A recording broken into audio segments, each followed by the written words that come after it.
मोदी हो गए भगवान, ये तस्वीर कल सबसे ज्यादा चली। प्रधानमंत्री नरेंद्र मोदी कल अयोध्या के दौरे पर थे। लंबा चौड़ा रोड शो किया पीएम मोदी ने, उद्घाटन किया एयरपोर्ट का और रेलवे स्टेशन का। लेकिन अगली तस्वीर दिखाऊं कि मोदी मीरा मांझी के घर अचानक पहुंच गए। मीरा मांझी ने मोदी को चाय पिलाई, उनके आगे चाय रख दी, ये तो आपने देखा।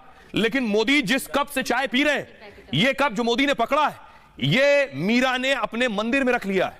अगली तस्वीर दिखाऊं मैं आपको, ये देख रहे हैं, ये है मीरा का मंदिर, भगवान गणेश जी की मूर्ति है और ये देखिए यहां कप रखा है, वो कप जिस पर मोदी ने चाय पी थी। और कल पीएम मोदी मिले मीरा से। अगली तस्वीर दिखाऊं कि मीरा को आज आयुष्मान कार्ड दे दिया है, ये गौरव दयाल है। आयुष्मान कार्ड मीरा के घर पहुंच गया है, कल पीएम मोदी मिले थे। आइए अब आपको दिखाते हैं प्रधानमंत्री मोदी पहुंचे, मीरा ने कैसे मोदी को भगवान मान लिया है, सुनिए जरा।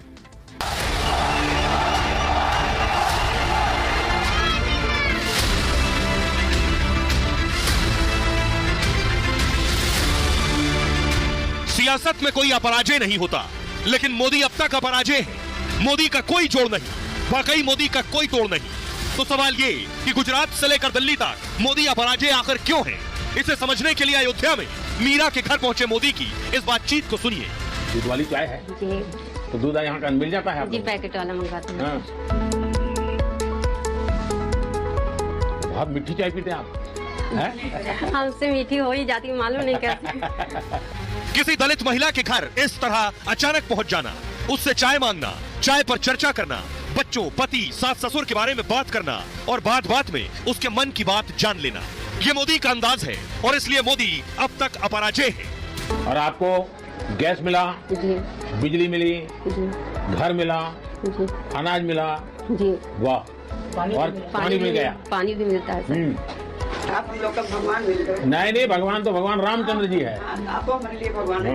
हम लोग आपसे बहुत खुश हैं, इतना खुश हैं आप तो इतना बयान नहीं कर सकते। मोदी भगवान नहीं हो सकते, न मोदी अवतार है, न मोदी इसका दावा करते हैं। लेकिन भगवान की परिभाषा हमारे आपके लिए चाहे जो हो, एक गरीब का भगवान वही होता है जो उसके पेट तक अनाज पहुंचा दे, सिर पर छत दे दे, बिजली, पानी और रसोई गैस दे दे।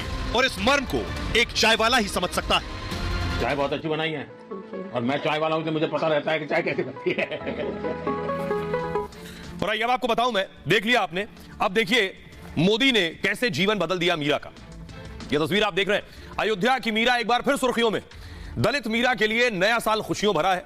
कल प्रधानमंत्री मोदी ने मीरा के घर का दौरा किया। आज मीरा मांझी को 5 लाख रुपए का कवरेज मिल गया है।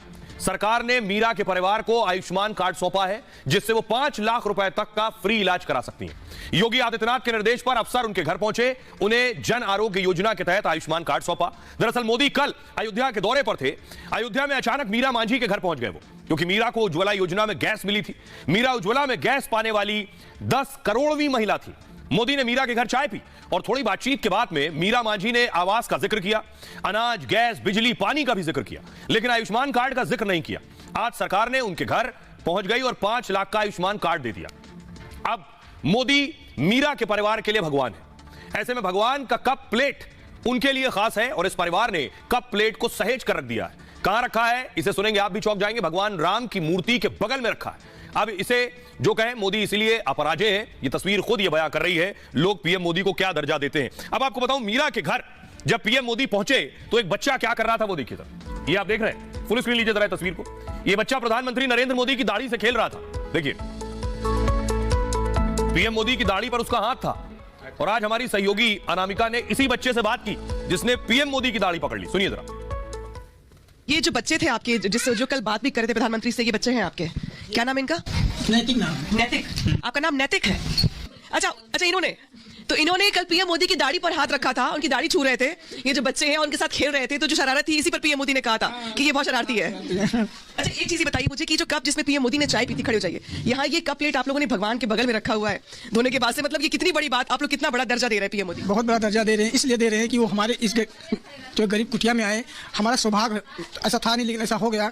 हमने कभी सोचा नहीं था कि मतलब हमारे घर पे, इतने छोटे से घर पे इतने बड़े मंत्री आ जाएंगे। हमने कभी सोचा नहीं था, सपने में में भी नहीं सोचा था, लेकिन आ गए आप, हम धन्य हो गए। अब तो मोहल्ले में, अब तो जो जैसे फूल बेचती हैं आप, ये तो खैर रोजगार है आपका, बट अब तो मोहल्ले में बिल्कुल मीरा जी ने तो चाय पिला दी प्रधानमंत्री को, जी। चर्चाएं होती हैं। जी, हमको बहुत अच्छा लगा कि हमारे गरीब कुटिया में वो पधारे, हमको बहुत अच्छा लगा, चाय पिला के उनको बहुत हमें खुशी मिली।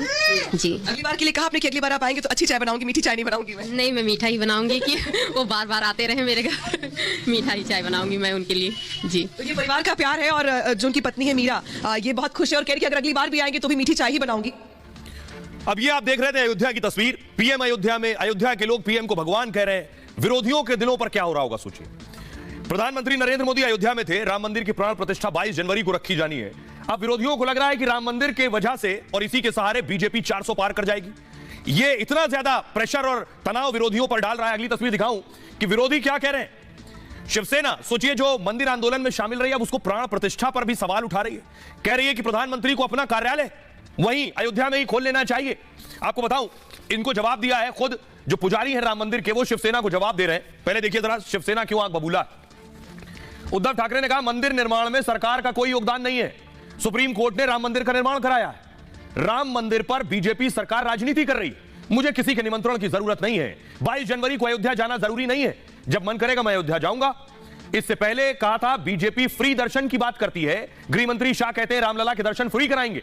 रामलला किसी की निजी प्रॉपर्टी नहीं है। सोचिए, ये उद्धव ठाकरे आज कह रहे हैं। संजय राउत कह रहे हैं भगवान राम किसी एक पार्टी के नहीं है। ऐसा कहकर सियासी दल उन्हें छोटा कर रहे हैं। हमारी पार्टी ने राम के नाम पर बलिदान किया है। मुझे लगता है अयोध्या से बीजेपी की सरकार चलेगी, पीएमओ और बीजेपी ऑफिस सब अयोध्या से ही चलेंगे। 22 जनवरी के बाद बीजेपी श्री राम को उम्मीदवार बना देगी। ऐसा नहीं है कि संजय राउत ने ऐसा बयान पहली बार दिया है। इससे पहले कहा था यह बीजेपी का इवेंट है और हम नहीं जाएंगे। बीजेपी ने रामलला का अपहरण कर लिया। इस पर जो राम मंदिर के मुख्य पुजारी सत्येंद्र दास जी ने पलटवार किया है।